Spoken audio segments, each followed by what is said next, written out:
welcome everybody, and it's the eve of the State of the Union address, and God help us all.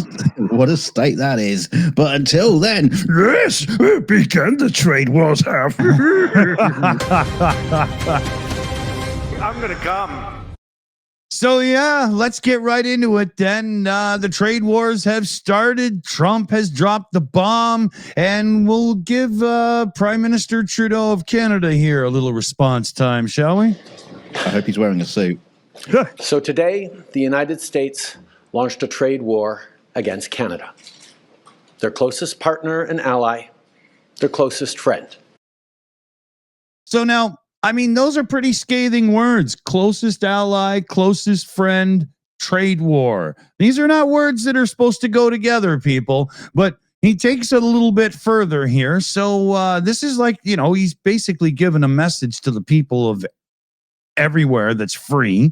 At the same time, they're talking about working positively with Russia, appeasing Vladimir Putin, a lying, murderous dictator. Make that make sense. Make that make sense indeed. And that's a warning to everybody that lives in a free country, right? Trust Trump and his little administration and cronies there at your own peril. This is Canada and the USA, such close trading partners, and work together in so many worldly endeavors over the years. And there we go. We're getting completely shafted by the orange maggot. So now Trump Trudeau, sorry, he speaks right directly here to the people of America with this. Now, the legal pretext your government is using to bring in these tariffs is that Canada is apparently unwilling to help in the fight against illegal fentanyl. Well, that is totally false. So, I mean, I could go on here, you know, talk about small amounts, justification, the actual numbers here, but let me just let Trudeau tell you. Let's look at the facts. Our border is already safe and secure. Far less than 1% of fentanyl flows and less than 1% of illegal crossings into the United States comes from Canada. But we acted because we know we can always do better. Now, he sugarcoats that ending, but you know, we played good friend and neighbor. There's $1.2 billion on the table for helping with fentanyl and border crossings. There's another $200 million thrown into another fund. There's the fentanyl czar, or whatever the hell that's supposed to mean, the whole bit. So we totally stepped it up. And then the tariffs were paused, right? But now they're back on. So this is only 30 days later. The numbers at the border are down yet even more after this action has been taken, and yet we're back in tariff land. So if fentanyl and border crossings aren't truly the issue here, because that was appeased, and I think a little bit too much of the bend of the knee there on the appeasement, but we played ball, good neighbors. So what's really going on here? What is the deal if it isn't truly border crossings and fentanyl? And I turn again to our prime minister. Even the excuse that he's giving for these Paris tariffs today of fentanyl is completely bogus, completely unjustified, completely false. So we actually have to fold back on the one thing he has said repeatedly, that what he wants is to see a total collapse of the Canadian economy, because that'll make it easier to annex us, is the second half of his thought. Now, first of all, that's never going to happen. We will never be the 51st state. So, yeah, and I 100% agree with our current prime minister there. I know he's stepping down and everything, but that's not what this is about. Trump is trying his best to have a go at absorbing Canada in an economic fashion by, you know, just kind of crushing us in an economic way. And if I can say, you know, to anybody listening right now, anybody in the world at all, because if you think we're and Mexico are the only ones going to be facing this, think again. Purchase smart whenever and wherever you can. This attack on everyone is coming at the EU soon with tariffs, the UK, the whole bit. you can start voicing your opinion now with your wallet, with your purchases. Sorry to say to my American friends, but I urge everybody to keep money out of American hands. And then that way the American people will have even more reason to stand up and say, what the hell's going on, Trump? This sucks for everybody. So, that's kind of where I stand on this. I don't think there's a winner in this at all. There's going to be lots of losers. And we're going to get back to Trudeau and his response to this in some cool ways. And it'd be a little bit more funny and a little bit more jabby. But there we are. We've got a trade war starting, and it's only going to get worse, and it's spreading everywhere. This is like the plague. Now, if I could put, my stand on it, I'd be standing on Trump's throat. But until then, we'll just have to put. I mean, at least the Canadians are going to, throw tariffs back. Are we getting back to that again later? Because there's some big news about that. So shut up. Yeah, we are covering a little bit more of this as we go, indeed. Well, I'll shut up then, move to a different story then before I, smash it and grab the story. But no, but don't worry, because, this is a good time for people in America with the President Trump now in power, because, Trump impersonators are cashing in, like Thomas Monday. Life was a constant whirlwind of beach lounging, fancy parties, and rounds of golf, all while impersonating Donald Trump. It's amazing. It doesn't even look like him. From parades to corporate events and even children's birthday parties, Monday's business has quadrupled since Trump's indictment and returned to the office. Everyone wants to do shots with you. Yeah, they do. Not those kind of shots. And if I was single, I'd be in Vegas every weekend, Monday says. Prices for Trump impersonators range from $100 to $20,000 per appearance. Monday remains tight-lipped about his earnings, a bit like Trump. Give me your tax information. Yeah. He confidently declares himself the best in the world. Well, that sounds like Trump for a start. Monday isn't alone in the booming Trump lookalike industry. Eddie Tyson, 73, enjoys the role for fun, saying, I don't have to do this. I enjoy it. And when I don't, I'll stop. John Morgan, 68. I think we got that. That was John Morgan. This is Eddie Tyson. But okay, yeah, Eddie Tyson's funny because he looks like he used to be a Biden impersonator, and he's just like switched sides. It looks like somebody painted Christopher Walken. But John Morgan, the previous one, 68, previously made over $1 million impersonating George W. Bush before transitioning to Trump. Don't tell Trump that you're transitioning. It will ban them. He says his favorite president to play. I think everybody would love to play Trump. Unlike Monday's competitive stance, Tyson and Morgan see fellow impersonators as colleagues, not rivals. Cool. Morgan, this guy here, a former refrigerator salesman, admits now that Trump is back in office, I'm going all in. Yes, he used to be cool. He used to be cool as a refrigerator salesman. Now he's not. Well, he wouldn't do very well as Barack Obama. So, I could black up. A common theme is, yes, they all respect Trump. They all love him. Yes, they're all Trump supporters. He says, what is it? Morgan says, it took me time to understand Trump, but I believe his heart is in the right place. Well, maybe biologically. What, a pile of coal? I mean, Dyson's ad, I don't do anything to embarrass him. No, he does it all by himself. Yeah. He says he knows everyone at the IRS. He'll send Elon Musk after you. Yeah, so with Trump's return to the White House, business for these impersonators has never been better. And as they say, the best is yet to come. Yeah.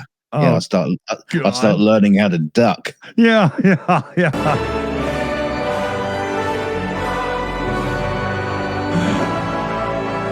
I'm going to come. Oh man, I don't.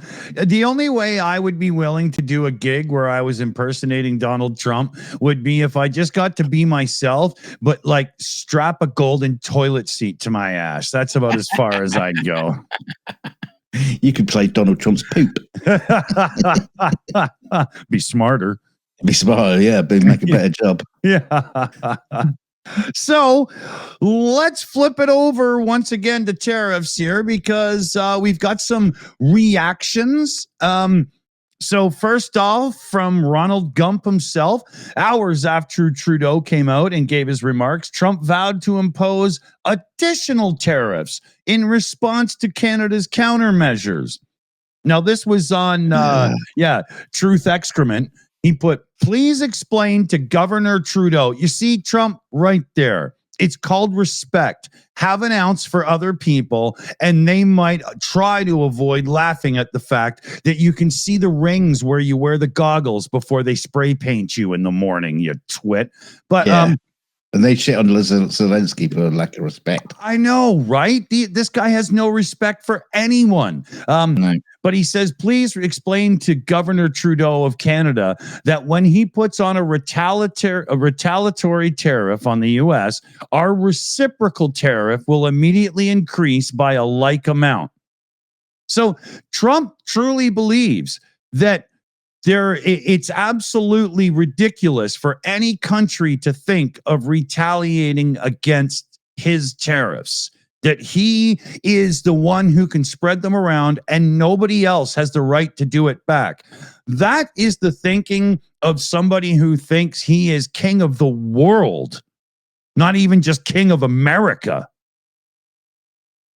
Yeah, he seems to think that. Yeah. So where his sights are. Yeah. Mexican president there, Claudia, what's it? Sheinbaum? How do I say that properly? Sheinbaum? I have no idea. She slammed the tariffs and announced plans to impose retaliatory efforts as well. She rebuked remarks by Trump on Monday, alleging that vast amounts of fentanyl had entered the U.S. from Mexico. She cited recent data showing that seizures of fentanyl from Mexico declined 50% from 2024 to January 2025 already. She said there's no motive or reason, no justification that supports this decision that will affect our people and our nations. We have said it in different ways. Cooperation and coordination, yes. Subordination and interventionism, no way. She said she'll speak over the phone with Trump on Thursday, and if no deal can be reached, she'll announce the tariff and non-tariff measures at a rally on Sunday, right? China. Within minutes of the new U.S. Tariffs taking effect, China unveiled on Tuesday its initial response by placing additional 10 to 15% tariffs on imported goods like chicken, wheat, soybeans, and beef. And these duties are on top of similar tariffs imposed back during Trump's first administration's trade war in 2018. So these are already at like 25%, but this is what they have to do. They're going to be coming into effect next Monday, March 10th. And now let's turn to the stock market for a minute. As soon as this announcement was made, the Dow Jones Industrial Average dropped 670 points, 1.5%. The S&P 500 fell 1.2%, and the NASDAQ is down as well. Shares of Target fell 3% following an earnings release from the company that cited tariff uncertainty. Walmart's went down 2.5%, and Amazon dumped as well. Shares of Best Buy plummeted to 13% and ongoing. The sharp drop came after the CEO of Best Buy told analysts that price increases are highly likely as a result of the tariffs. But it's kind of funny. It's kind of funny because when Fox News announced the tariffs, the ticker at the bottom with all the the business numbers and everything, you can see everything just like dropping instantly as soon as they announced it. Yeah, absolutely. And there was, I just want to point out the UAW, the auto workers, United Auto Workers in America, that's the union, applauded this stuff because they say for too long American jobs are being taken to foreign countries. Well, jobs that were being done by Americans did leave to go to other places for auto manufacturing. That happens in every country with items and stuff. So, yeah, some jobs were lost, but a lot of jobs were saved because of the cooperation. So that assembly and everything could be done in America, but some of the smaller parts could be built in Canada and Mexico and brought in. And the UAW, they're protecting their workers. I get that, but they kind of treat it like once you get a job making cars, it's yours for life. And that's just not how employment works, guys. That's, come on. Yeah, certainly not economics. Yeah. So I get why they are happy about this, but it's not like those jobs are coming tomorrow and the price of cars is going up tomorrow. So, especially with Trump tanking the economy in the United States, they won't be able to afford them to work. They won't be able to afford to build them. Nobody will be able to afford to buy them. And on the subject of borders, this whole thing about, fentanyl crossing the borders. Now, am I wrong in this idea? But doesn't a border have two sides? I mean, why do you blame Mexico for the fentanyl coming in when you control the other side of the border to defend? Yeah. In fact, I know. I think what Mexico should be doing is lowering the price of fentanyl and sending it more into America because they're going to fucking need it. Yeah. The Mexican government should support the cartels in exporting the drugs to America. Just put massive tariffs on it. Yeah. But yeah. Idiots. So, and I'm not done yet, but we'll pass it over to Dunk. Oh dear, we'll come back to that. All I can say is knickers, because a pair of underwear worn by President John F. Kennedy long before his time in the Oval Office has sold at auction in Los Angeles for $9,100. Oh, come on, really? Yes, the ivory cotton snap fly cacks featuring a hand sewn label embroidered with a late leader of the mum put his name in it. Reportedly date back to his stint in the Navy in the 1940s.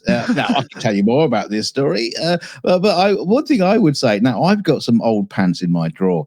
Now I don't have any pants that go back to the 1940s. What the hell were they doing hanging onto an old pair of pants? I know. What did somebody find them one day and went, well, since he was president and shot, we should keep these? I mean, they're just pecker protectors. Come on.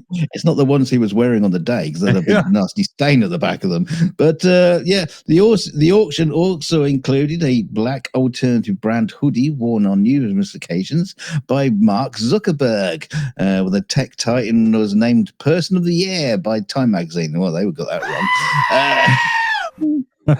While only estimated to sell at $1,000, the bidding war went up to a whopping $15,875 for some worn by this pencil neck. You wouldn't get that in a thrift store for $1. The lucky purchaser received a handwritten note from the man himself. And it says, one of my favorite old school Facebook hoodies. I wore this all the time in the early days. That's why it smells. Meanwhile, one of the signature bow ties worn by Apple co-founder Steve Jobs snagged an eye-popping $35,750, 35 times above its estimate of $1,000. A bit like Apple shares. Job is said to have worn the green Wilkes Bashford brand bow tie with pink stripes to two different photo shoots for Macintosh computer launch back in 1984. So what? But apparently. Apparently, they say it's a great Christmas gift to people because it's not something they would buy for themselves. Yes, I bought you a pair of old pants and an old bow tie and a stinky old sweater. Yeah. Brilliant. I mean, if the collector market has got to the point where people are willing to spend $30,000 because somebody wore a tie a couple of times, though the elite have too much money. This is stupid now. Well, right? all I'm going to do now is I'm going to go through my underwear drawer. I'm going to start shrink wrapping some of my natty old pants just in case I become famous. That's a good idea. That's a good idea. I'm going to put some of my sons aside and call them mine because we're basically the same size. That way I'll have more to auction. I might even wash mine. All right, back to tariffs. Tariffs, the word of the day. So, no. Brought to you by Sesame Street with the letter T. Yeah. That's not Boris Johnson's brother. That's actually Doug Ford, Ontario Premier. Up in Canada here. And he says he's willing to cut off the fucking power if necessary to the United States if Trump continues with this tariff nonsense, right? I love this one. I love it. This guy's awesome. So Ford announced his retaliatory plan shortly after Trump implemented his 25% nonsense. And he said he would implement his own 24% surcharge on Canadian electricity exports to the 3 U.S. states that we do it to over from Ontario, which is Michigan, New York, and Minnesota.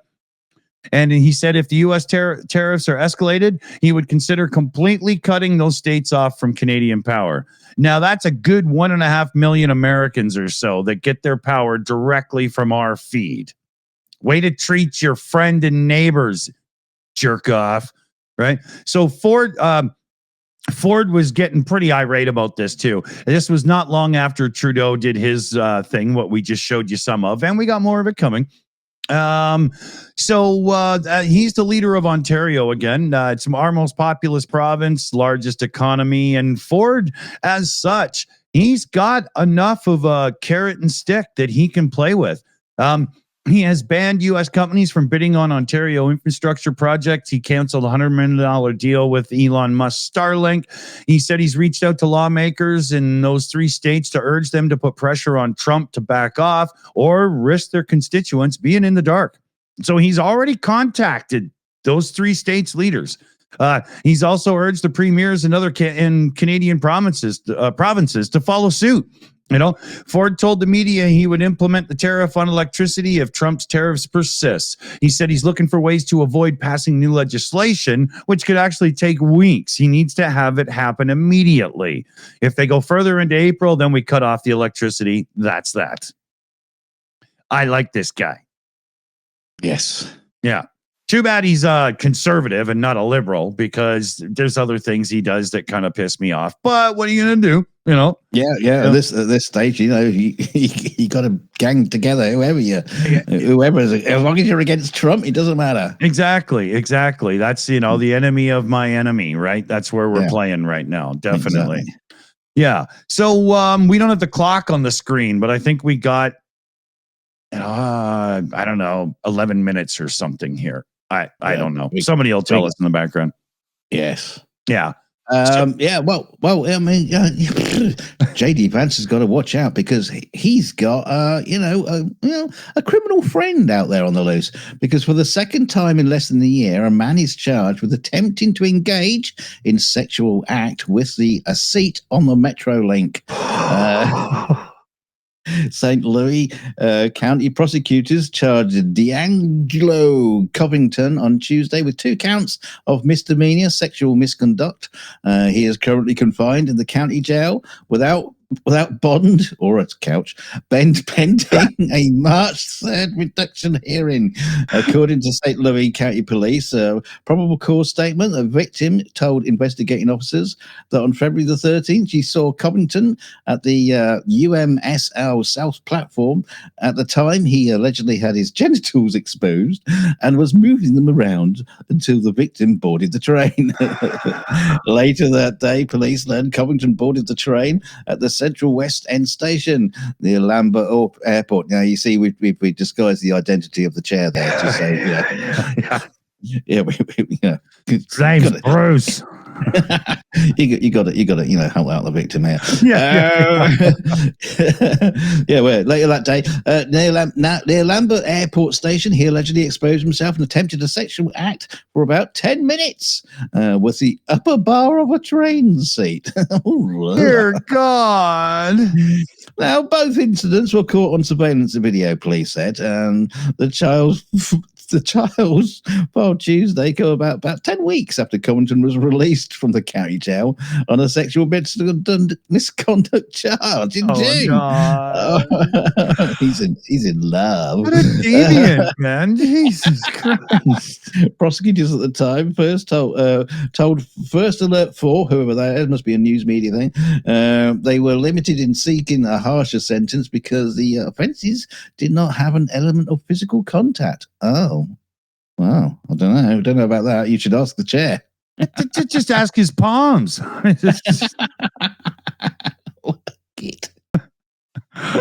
Yeah, watch out, JD. I got to point out, I mean, you can just tell by looking at this guy that he's well socially adjusted. What would you look like if you'd just been, separated from your girlfriend? I thought you were going to say raped by a chair. Oh, that would be a different story altogether. Yeah, exactly. That would probably make me happy at this point. So, well, we can make you happy. We can get back to tariffs. Yeah, exactly. And we're going to get back to Trudeau as well. So this clip here, first Trudeau addresses Trump, and then he addresses the American people a bit as well. It's 2.5 minutes. We'll do a little pause and play action with it or whatever. So let me get it up here. And how do I why isn't it not playing? Sorry, everybody. Why does this stuff have to happen every now and then? Okay, hold on. Now I want to speak directly to one specific American. Donald. Captain Cunt. Donald. He doesn't say President Trump. He doesn't say Donald Trump or anything. He just says Donald. Whack. I like it. Let me let him continue a little because it just Chancellor Donald. Yeah. Here, you know what? Let's just replay that. Now I want to speak directly to one specific American. Donald. In the over 8 years you and I have worked together, we've done big things. Big things. Big things. You know, Donald Trump, when he's signing his executive orders, oh, this is a big one. What, your signature? Yeah, it is every time, Donald, But I like how Trump's using his language here. So, or Trudeau's using his language. Yeah. That's going to keep screwing me up. It's one of those things, right? So here, let him continue. We signed a historic deal that has created record jobs and growth in both of our countries. We've done big things together on the world stage, as Canada and the US have done together for decades, for generations. Now, it's not in my habit to agree with the Wall Street Journal. But Donald, they point out that even though you're a very smart guy, this is a very dumb thing to do. We two friends fighting is exactly what our opponents around the world want to see. Now, I want to pause there because this is where he addresses the American people as well. But he's not wrong. Putler and his henchmen and whatnot must love seeing this go down, right? You've got America turning on its allies and close friends, and America doing an about face and starting to cozy up to despot dictator Putler. I think Putler's celebrating. He's taking his shirt off and he's going to go and ride a bear. Oh, yeah. I think he had 12 slaves brought in to suck on his little toesies tonight just to make him feel good. And it's true. Putler has 6 toes on each foot. So. 12. Two spare. Yeah. So let me let Trudeau here address the American people directly a little bit as well here. Now, just like I did a month ago, I want to speak first directly to the American people. We don't want this. We want to work with you as a friend and ally. And we don't want to see you hurt either. But your government has chosen to do this to you. Your government has chosen to put American jobs at risk, at the thousands of workplaces that succeed because of materials from Canada or because of consumers in Canada, or both. They've chosen to launch a trade war that will, first and foremost, harm American families. They've chosen to sabotage their own agenda that was supposed to usher in a new golden age for the United States. Mm-hmm. And they've chosen to undermine the incredible work we've done together to tackle the scourge that is fentanyl, a drug that must be wiped from the face of the earth. So on that point, let me be crystal clear. There is absolutely no justification or need whatsoever for these tariffs today. And he's not wrong. The everything that's being sold to the American people about this tariff war and what's going on is based on total lies. It just is. And at this point, you get like it really comes down to this economic pressure, and he keeps calling him the governor of Canada, the 51st state and stuff. Like I was saying before, everybody in the world do deals with this guy at your own peril. I wouldn't trust him as far as I could kick him. Everybody in the rest of the world is just like gobsmacked. They got no idea why he's doing this, and the only reason to do it is to tank the American economy. Now, why would you want to do that? Why? Yeah, because the end game, if he truly thinks this is a good idea, the end game is all these tariffs bring in the tax money that's missing because he just gave a tax break to the rich so that the government can still function, the rich can have yet more money, and the regular working class and the poor are the ones that fit the bill. Because mark my words, that's what's about to happen. That's it. Oh, dear God. Yeah.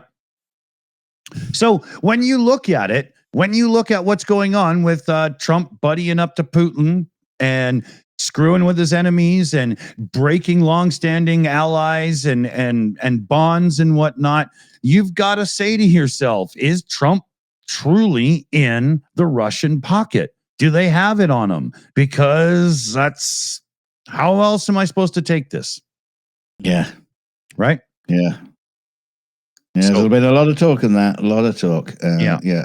But even then, it's still just conjecture. No idea. We have no idea what's going on. Exactly. So, yeah, where are we going next? Because this is a picture I recognize. Yes, well, yeah, with a flat Earth theory to the moon landing hoax, conspiracy theories have surged in recent years. Yes, they certainly have. In fact, research in 2023 found that as many as 1 in 3 people in the UK think that at least one conspiracy is definitely or probably true. So why do people believe in conspiracy theories? Wow! In a new study, scientists from Staffordshire University set out to answer this question. And according to their analysis, conspiracy belief comes down to one key factor: spite. That's right. Spiteful psychological motives tend to emerge when people feel at a competitive disadvantage, often when they feel uncertain, threatened, or undervalued. Explained to Dr. David Gordon, the lead author of the study. He says spite is the desire to level the playing field by trying to knock someone else down because it feels like there is no other choice. Conspiracy theories can serve as a way for individuals to satisfy this desire through rejecting expert opinion and scientific consensus. Why am I thinking of Trump while I'm reading this? Conspiracy theories are alternative explanations for major events that reject the accepted narrative in favor of more fantastical plots. Yeah, so the team carried out 3 experiments involving 1,000 participants to assess how spitefulness interacts with 3 established motivations for conspiracy thinking. Or how stupid are you? Well, it seems maybe there is that as well. But they said they need to understand the world, a need for security, and a need for social significance. And across the 3 motivations, the researchers found that the higher levels of spite were associated with stronger belief in conspiracy theories. So there you go. He says instead, our findings suggest that the feelings of disadvantage in those 3 areas can provoke a common psychological spiteful response, one that makes individuals more receptive to believing conspiracy theories. So the researchers hoped the findings could help to combat belief in conspiracy theories. Good luck with that. So here's the thing. If you don't want to be a hate-filled asshole, don't be a conspiracist. And don't be a conspiracist unless you want to be a hate-filled asshole. Yes. Donald, we're talking to you, I think. Are we? Are we talking to him? Oh, yes. But sorry, Chancellor Donald. Yeah, but we've hit our time. So, thanks for joining us. Thanks for watching. Hit like, share, and subscribe, and leave us a comment as well, because that's always a good thing. Yeah, leave us a nice comment, a nasty comment, or just what you think or what you don't think. Think about something else. Tell us what puppies and kittens you like. Anything. I don't care. But keep them on a leash, okay? See you soon, everybody. Stay shitty.